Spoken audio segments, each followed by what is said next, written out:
रामकृष्ण हरी सज्जन हो. आपण आज प्रपंच आणि परमार्थ या दोन्हींच्या मध्ये अडथळा निर्माण करणाऱ्या बहिर्मुख मनाला चांगुलपणाकडनं वाईटपणाकडे घेऊन जाणाऱ्या षडरिपूंचा म्हणजे 6 शत्रूंचा विचार रामकृष्ण बदने या यूट्यूबवर चॅनलवरती या व्हिडिओच्या माध्यमातून करणार आहोत, ज्याला षडरिपू असं संतांनी म्हटलेलं आहे. शास्त्रांनी देखील याचा उल्लेख 6 शत्रू अशाच पद्धतीने केलेला आहे. तर त्याचं चिंतन आपण या ठिकाणी पाहणार आहोत. हे जे 6 रिपू सांगितले गेले आहेत, रिपू म्हणजे शत्रू, जे 6 शत्रू सांगितले गेलेले आहेत ते कोणते कोणते आहेत हे पहिल्यांदा आपण पाहणं गरजेचं आहे. तर संत आणि शास्त्र सांगतात की या 6 शत्रूंच्या पैकी पहिला शत्रू आहे काम, दुसरा शत्रू आहे क्रोध, तिसरा शत्रू आहे लोभ, चौथा शत्रू आहे मोह, पाचवा शत्रू आहे मद आणि 6वा शत्रू आहे मत्सर किंवा अहंकार. तर हे एकूण 6 शत्रू या ठिकाणी आपल्या शास्त्रांनी आणि संतांनी सांगितलेली आहेत. श्रीमद भगवद्गीतेमध्ये या 6 शत्रूंना असुरी संपत्ती म्हटलं गेलेलं आहे. भगवान श्रीकृष्ण अर्जुनाला सांगताना जी असुरी संपत्तीचा उल्लेख करतात त्यामध्ये या षडरिपूंना देखील भगवान श्रीकृष्णांनी भगवद्गीतेच्या माध्यमातून असुरी संपत्तीच्या मध्ये याची गणना केली गेलेली आहे. ही गोष्ट आपण लक्षात घेतली पाहिजे.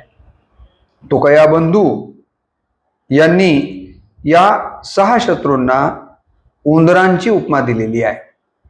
तुकया बंधूंची एक प्रसिद्ध रचना आहे आणि त्या रचनेच्या माध्यमातून ते या 6 शत्रूंना 6 उंदीर मानतात आणि आपलं शरीर म्हणजे ओल्या मातीचं हे मंदिर आहे आणि या ओल्या मातीमध्ये हे 6 शत्रू या शरीरामध्ये गुंफा करून राहतात. आपण त्यांना या शरीरामध्ये स्थान देता कामा नये. बहिर्मनामध्ये विशेषतः यांचं वास्तव्य असतं तर ते होऊ देता कामा नये, अशा प्रकारचा आशय या रचनेचा आहे.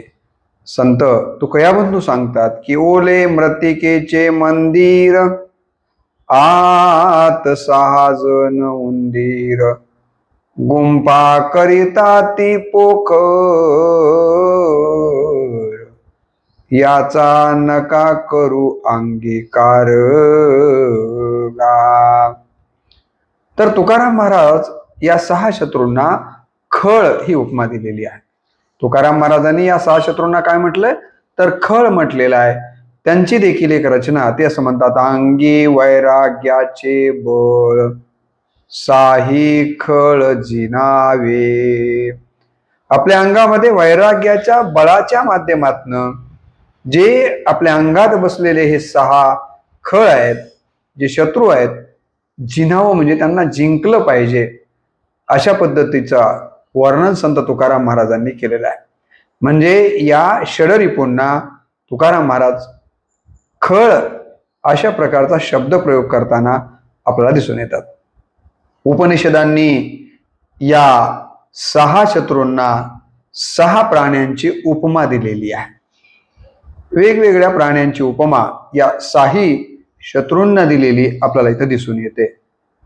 आता ते कोणते कोणते प्राणी कोणत्या कोणत्या शत्रूसाठी वापरले गेलेले आहेत याचा उल्लेख आपण पुढे जेव्हा एका शत्रूवरती व्हिडिओ बनवणार आहोत तेव्हा त्याचं चिंतन निश्चितपणे आपण पाहणार आहोत. इथं फक्त एवढंच मला आपल्याला सांगायचं आहे की उपनिषदांनी या 6 शत्रूंना 6 प्राण्यांची उपमा दिलेली आहे. हे एवढाच उल्लेख मला या ठिकाणी करायचा आहे. ज्यामधला पहिला जो शत्रू काम आहे, या कामासाठी सारस पक्ष्याची उपमा दिली गेलेली आहे. काम कसा आहे तर सारस पक्ष्यासारखा आहे, अशा प्रकारची उपमा इथे दिली गेलेली आपल्याला दिसून येतं. ज्ञानोबाराय तुकोबाराय यांच्यासाठी षड उर्मी असाही उल्लेख करताना दिसून येतात. तुकाराम महाराजांचा अभंग आहे की लाताळीला संसार, केला षड उर्मीचा मार. काय केलं तर षड उर्मीला मारून टाकलं, षड उर्मींना संपवून टाकण्याचं काम आम्ही केलं.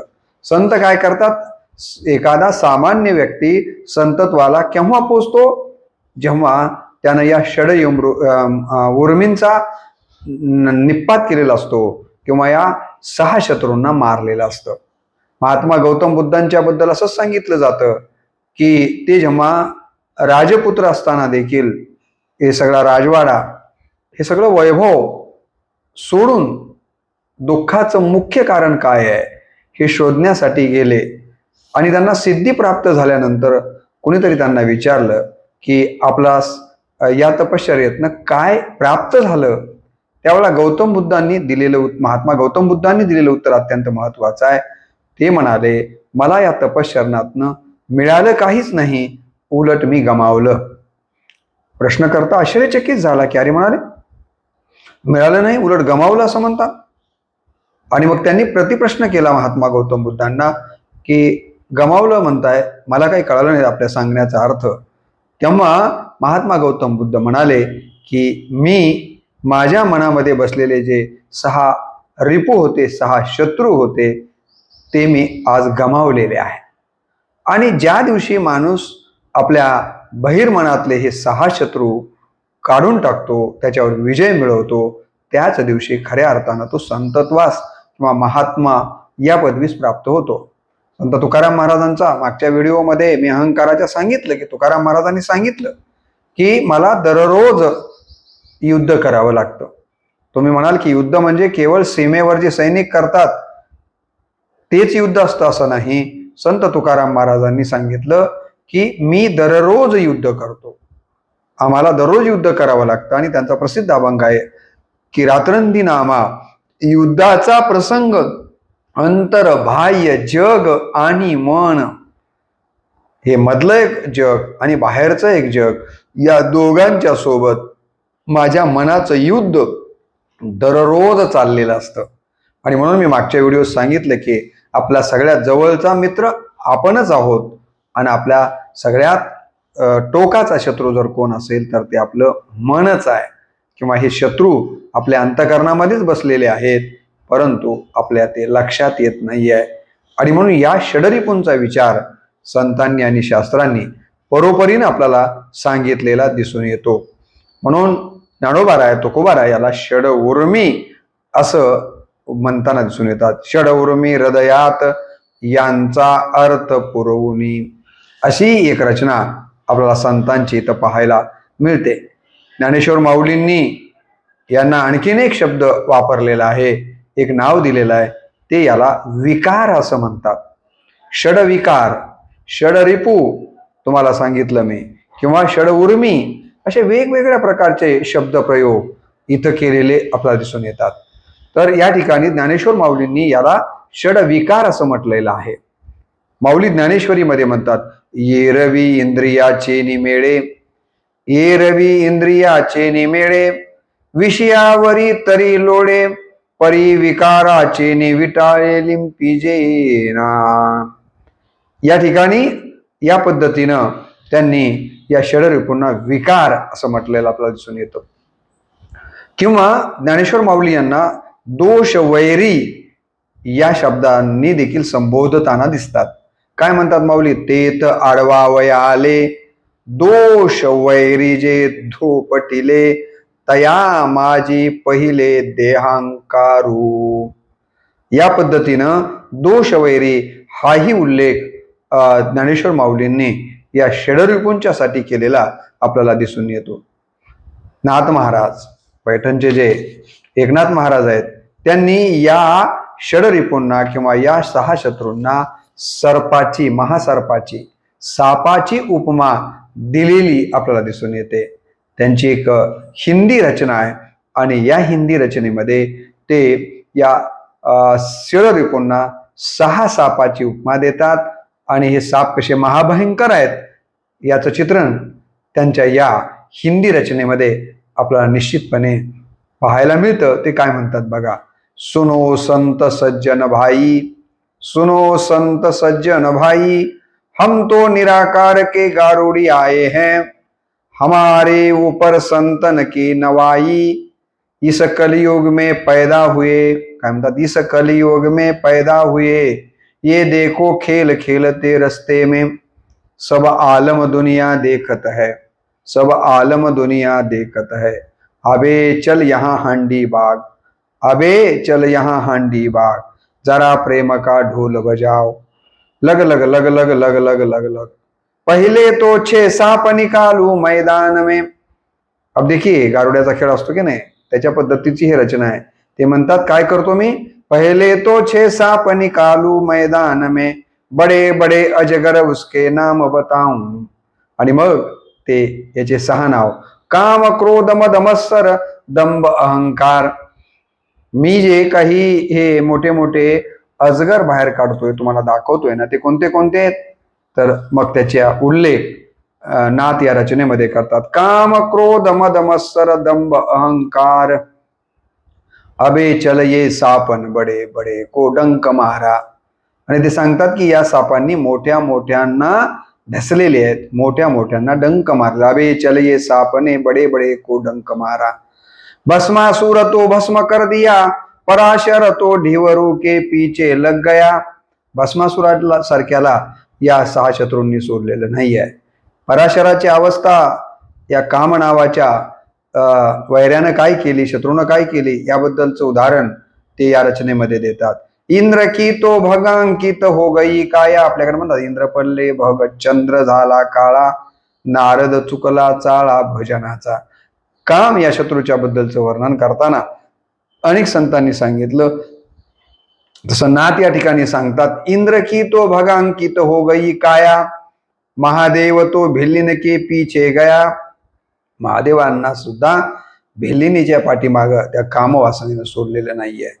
विष्णूची अवस्था काय झाली म्हणतात, विष्णू तो वृंदा देख कर घबराया. विष्णू देखील त्या वृंदेला बघून काय झाला होता, त्या कामाने व्याकुळ झालेला दिसतो. आणि ब्रह्मदेवाने आपली मुलगी सरस्वतीकडे देखील कशा दृष्टीनं पाहिलं याचं वर्णन नाथ करतात. म्हणून म्हणतात, विष्णू तो वृंदा देख कर घबराया, ब्रह्मदेव ने तो सरस्वती पर ख्याल किया, ऐसे साप कठीण है. हे जे साप आहेत ना, सोपे नाही आहेत, असे हे साप फार कठीण आहेत. आणि या सापांनी मोठ्या मोठ्याला ढसलेले आहेत, मोठ्या मोठ्यांचा चावा घेतलेला आहे आणि मोठ्या मोठ्यांना परेशान केलेत.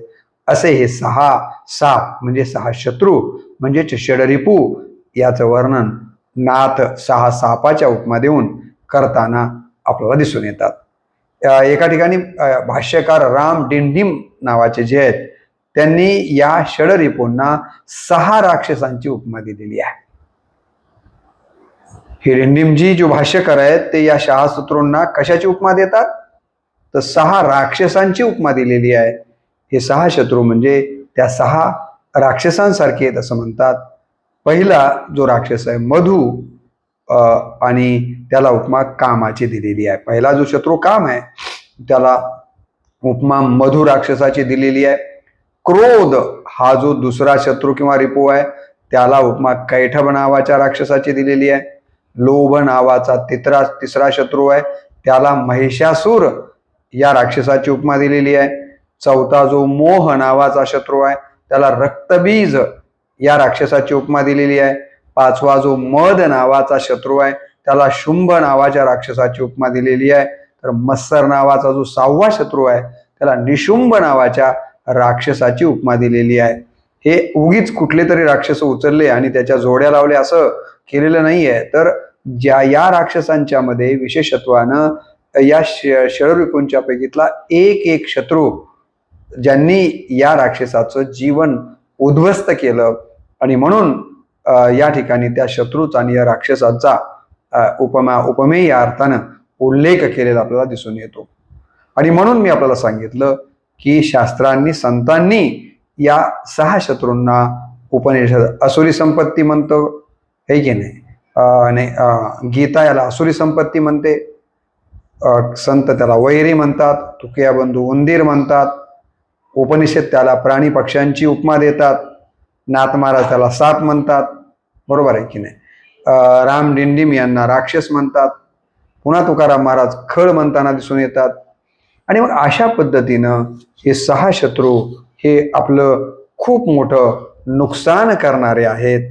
आणि म्हणून भक्ती करणाऱ्या परमार्थातल्या भक्ताने या षड रिपूंच्या वरती आपल्याला विजय कसा प्राप्त करता येईल यासाठीचा प्रयत्न केला पाहिजे, किंवा प्रपंचामध्ये जरी आपल्याला प्रपंचच सुखासमाधानाचा करायचा असेल तर या षड रिपूंच्या वरती आपल्याला विजय प्राप्त करता आला पाहिजे. परंतु हे शत्रू असे आहेत की ते आपल्याला कधीही विजय प्राप्त करू देत नाही आहेत.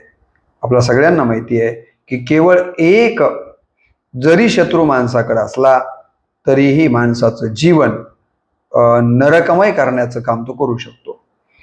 संत तुलसीदासांचं उदाहरण आपल्याला माहिती आहे की काम नावाच्या या शत्रूनं एवढं यात रामबोला नावाच्या तुलसीदासांना पछाडलं होतं, एवढं पछाडलं, पण शेवटी त्यांच्या पत्नीनं उपदेश केला की लाजना आयऊ आपको दौड़े आयऊ साथ, दिख दिख ऐसे नातों को क्या कहूँ मैं नाथ, अस्ति चर्ममय देह मम तामे इतनी प्रीति, इतनी भगवतवर हो जाए तो होय न भव भीती.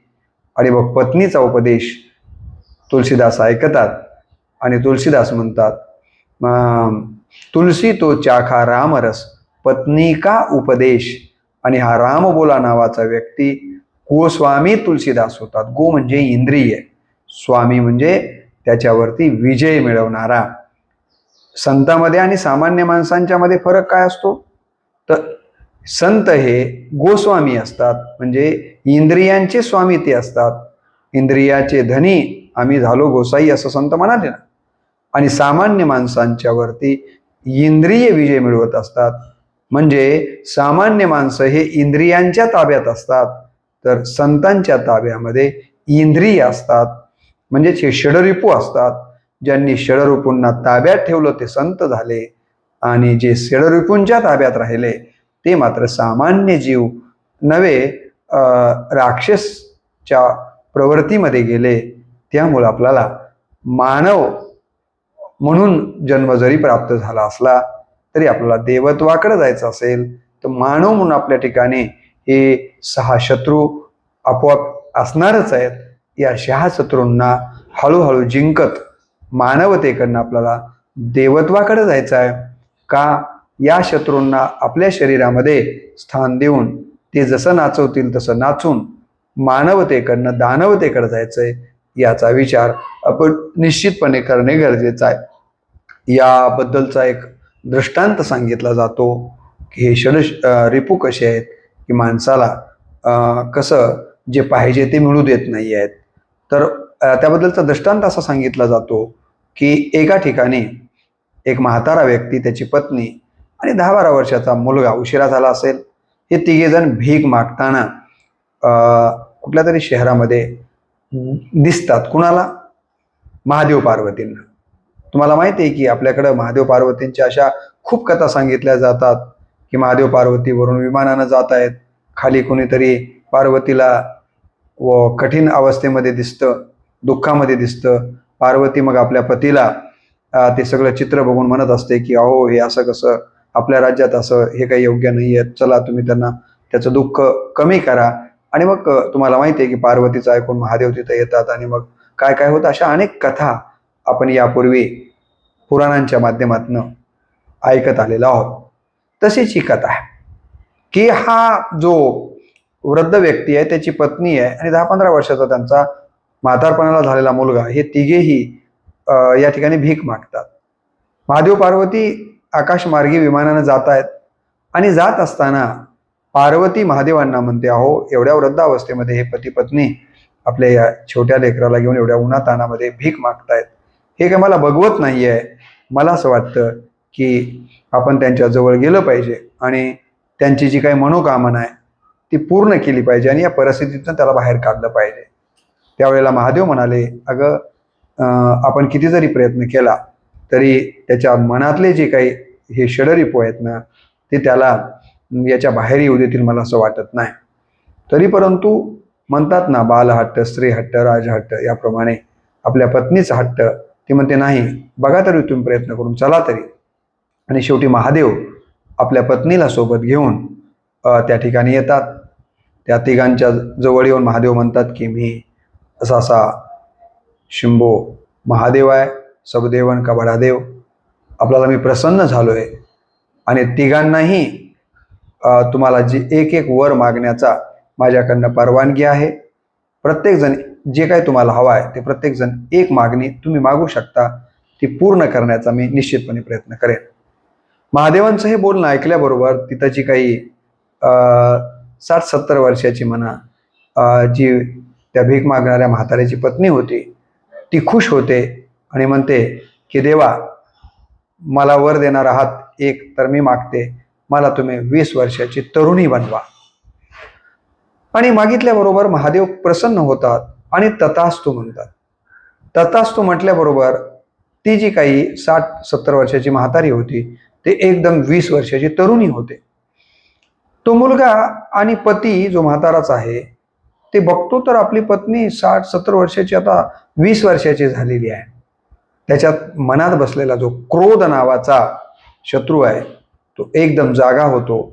म्हातारा एकदम चिडतो आणि म्हणतो की अरे, हिची चाल मला माहिती आहे.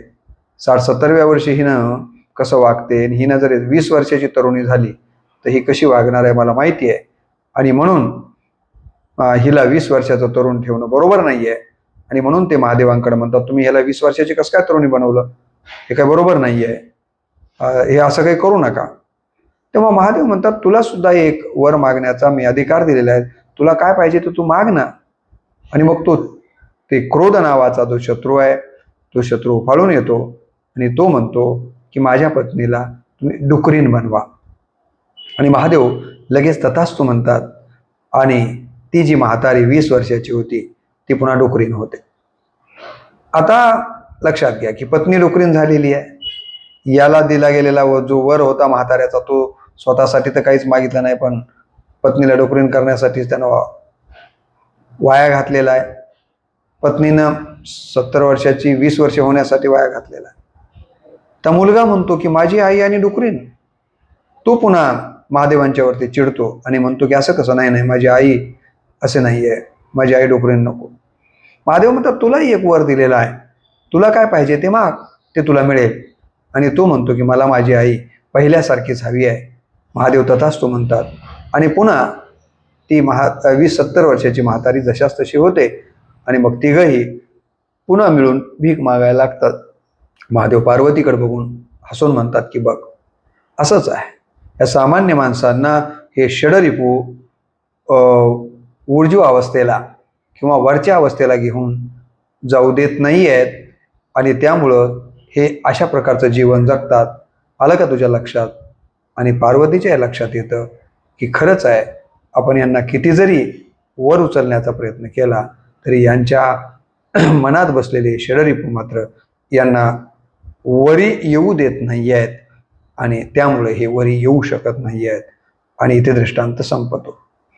तर अशा या दृष्टांतातनं काय सांगायचं होतं, तर या दृष्टांतातनं हे एकच सांगायचं आहे की या तिघांनाही आपलं कल्याण 3 वराच्या माध्यमातनं, कुणाला आरोग्य मागता आलं असतं, कुणाला आयुष्य मागता आलं असतं, कुणाला संपत्ती मागता आली असती. प्रापंचिक दृष्टीनं म्हटलं तर आयु, आरोग्य एक आणि संपत्ती या तिन्ही गोष्टी तिघांच्याकडनं त्यांना प्राप्त करता आल्या असत्या.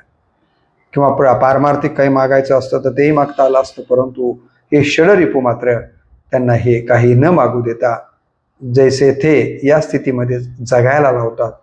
आणि म्हणून आपले सगळ्यात मोठे शत्रू जर कोण असतील तर आपल्या अंतःकरणामध्ये बसलेले किंवा आपल्या बहिर्मनामध्ये बसलेले हे 6 शत्रू आहेत. या शत्रूतनं आपल्याला बाहेर येण्यासाठीचा प्रयत्न करणं गरजेचं आहे. संतांनी मात्र याच्यातनं बाहेर येण्यासाठी काय करावं लागेल याबद्दलचा उपाय सांगितला. अनेक धर्मग्रंथांनी, विचारवंतांनी, शास्त्रांनी या षडरिपूवरती विजय मिळवण्याचे अनेक मार्ग सांगितलेले आहेत. त्या मार्गांचा उल्लेख कोणी मनशांती, कोणी उपासना सांगितलेली आहे. मन शांत ठेवून देखील आपल्याला यावरती विजय प्राप्त करता येईल असं अनेक प्रकारे सांगण्याचा प्रयत्न केला गेलेला आहे. परंतु संत मात्र याच्याबद्दलचा कलियुगातला सोपा उपाय जो सांगतात ते हे की देवाचं नामस्मरण केल्यानं तुमचं मन शांत होईल आणि मग आता कोठे धावे म्हणून तुझे चरण देखील या पद्धतीनं आपल्या मनातले हे हळूहळू शत्रू निघून जातील. या म्हणून हीची भवरोगाचे औषध जन्म जरा तुटे व्याध. तुकाराम महाराजांनी देवाचं नाव हेच या भवरोगाचं औषध आहे, अशा प्रकारचं एक मार्ग या षडरिपूंच्या वरती विजय प्राप्त करण्यासाठी सांगितलेला आहे. तुकाराम महाराज म्हणतात की अनेक काही नवे बाध करील वध षडवर्ग. या षडवर्गाचा जर आपल्याला नाश करायचा असेल तर या मार्गानं, नामस्मरणाच्या मार्गाने गेलं तर आपल्याला त्याच्यावरती विजय प्राप्त करता येऊ शकतो. जे कोणी ईश्वराला मानत नसतील, ज्यांना ईश्वराचं नाव घेणं वगैरे खरं वाटत नसेल, मानत नसतील, त्यांनी कमीत कमी मोह या षडरिपूच्या वरती विजय प्राप्त करण्यासाठीचे जे अन्य मार्ग सांगितले गेलेले आहेत त्यात मार्गांचा का अवलंब करणं असे ना, परंतु आपल्याला मानवतेकडून देवत्वाकडे जाण्यासाठी, आत्म्याकडनं महात्म्यापर्यंत जाण्यासाठी निश्चितपणे आपण या षडरिपूंच्या वरती विजय प्राप्त करण्याचा प्रयत्न सातत्यानं केला पाहिजे. गोस्वामी बनण्याचा प्रयत्न आपल्याकडनं झाला पाहिजे. न की जन्मताना आपण हसत हसत जन्माला आलो आहोत, परंतु आयुष्यभर या षडरिपूंना जिंकण्यासाठी इतकं चांगलं काम केलं पाहिजे की आपण मरताना हसत हसत मेलं पाहिजे आणि आपल्या जाण्यानं सगळं जग रडलं पाहिजे. ही जर परिस्थिती आपल्याला निर्माण करायची असेल तर संत आणि शास्त्र सांगतात त्याप्रमाणे आपल्याला या 6 शत्रूंच्या वरती पहिल्यांदा विजय प्राप्त करावा लागेल. या 6 शत्रूवरती विजय प्राप्त करणं म्हणावं तेवढं सोपं नाही आहे, कारण भल्या भल्यांशी लाविला पट्टा बरी नव्हे थट्टा, असं म्हटलंय ना संतांनी, की एवढं सोपं नाही आहे. परंतु सोपं नाही म्हणून त्याचा विचारच करायचा नाही किंवा त्या मार्गालाच जायचं नाही, मग पळ काढायचा, हेही काही खरं नाही आहे. तेव्हा आपल्या पद्धतीनं जेवढं असेल तेवढं आपलं सामर्थ्य वापरून या षडरिपूंच्या वरती तुम्ही आणि मी विजय प्राप्त करावा, अशा प्रकारची या निमित्तानं अपेक्षा आपण निमित्तानं व्यक्त करूयात. होळीचा सण आपण आज साजरा करतो आहोत, तर त्यानिमित्तानं होळीमध्ये हे 6 शत्रू आपल्याला जाळून टाकायचे आहेत आणि विवेकाचा अग्नी प्रज्वलित करून अविवेकाची काजळी विवेक दीप उजळी योगिया पाहे दिवाळी निरंतर, याने आपल्याला सत्याचा, कर्माचा, विवेकाचा, हे की नाही, अग्नी प्रज्वलित करून जे मानवतेला कलंकित करणारं अनितीचं जे काही या जगामध्ये आहे त्या सगळ्यांची होळी करायची आहे. आणि जे जे काही आपल्या मानवतेच्या विकासासाठी महत्त्वाचं आहे त्याच्या उत्थानासाठी आपल्या सगळ्यांना प्रयत्न करायचा आहे. तो प्रयत्न माझ्यासह आपण सगळ्यांनी करावा, अशा प्रकारची आजच्या दिनी या व्हिडिओच्या माध्यमातून अपेक्षा व्यक्त करतो. आणि अहंकार हा जो या षडरिपूंच्यापैकी शेवटचा शत्रू सांगितला गेलेला आहे, त्याच्यावरतीचे 2 व्हिडिओ रामकृष्ण बदने या यूट्यूब चॅनलवरती यापूर्वीच मी टाकलेले आहेत. कदाचित ते आपण ऐकलेले असतील, परंतु सुरुवातीचे जे 5 शत्रू कामापासूनचे त्याबद्दलचं चिंतन मात्र अद्यापपर्यंत मांडलेलं नाही आहे. आज पहिल्या व्हिडिओमध्ये आपण षडरिपू म्हणजे कोण, कशाला म्हटलेलं आहे, वेगवेगळ्या संतांनी, शास्त्रांनी षडरिपूंना काय संबोधन दिलेलं आहे आणि या षडरिपूंच्या बद्दलचं काय चिंतन मांडलं गेलेलं आहे, एवढंच या व्हिडिओमध्ये आपण पाहिलं. पुढच्या व्हिडिओमध्ये आपण एक व्हिडिओ एका रिपूवरती, शत्रूवरती बनवणार आहोत. तोपर्यंत एवढंच चिंतन या व्हिडिओच्या माध्यमातून आपल्यासमोर ठेवतो. निश्चितपणे आपण हे चिंतन ऐकावं, आपल्या मित्रांना देखील व्हिडिओ शेअर करून ऐकवावं आणि याबद्दलचं आपलं काही मत असेल तर कमेंट बॉक्समध्ये आपण नोंदवावं, एवढीच अपेक्षा या निमित्तानं व्यक्त करतो. चॅनलवरती जवळपास 150पेक्षा अधिक व्हिडिओ वेगवेगळ्या विषयांच्यावरती मी आतापर्यंत अपलोड केलेले आहेत. ते जर आपल्याला पाहायचे असतील तर चॅनलला आपण सबस्क्राईब करावं, लाईक करावं, एवढीच नम्र अपेक्षा तुम्हा सगळ्या श्रोते मायबापांकडनं करतो. कारण प्रभू तुम्ही महेशाची मूर्ती, तुम्ही श्रोते म्हणजे सामान्य नाही आहेत. माऊलींनी श्रोत्यांना महेश म्हणजे महादेवांची उपमा दिलेली आहे. आणि एका ठिकाणी असं म्हटलंय की अहो चंद्रकांतू द्रवता कीर होय, परी ते हातवटी चंद्रिकी आहे, वक्ता तो वक्ताची नोहे श्रोत नेवेन. तुम्ही जर ऐकणार नाही, तुम्ही जर इतरांना शेअर करणार नाही, तुम्ही जर कमेंट करणार नाही, तर माझ्या व्हिडिओ बनवण्याला काहीही अर्थ राहणार नाही. चांगुलपणाचा प्रचार आणि प्रसार ईश्वरनिष्ठांची मांदी आडी, असं पसायदानात म्हटलं. तसं आपण सगळे एक चांगल्या विचारांची माणसं, या चांगल्या विचारांचं श्रवण करण्यासाठी एकत्र येऊया आणि ते सर्वत्र चांगला विचार पसरविण्याचा प्रयत्न करूयात. त्या कामी तुम्हीही हातभार लावावा, एवढीच नम्र अपेक्षा व्यक्त करून या ठिकाणी आजच्या व्हिडिओच्या निमित्तानं मी वाणीला पूर्ण विराम देतो. रामकृष्ण हरी. नमस्कार.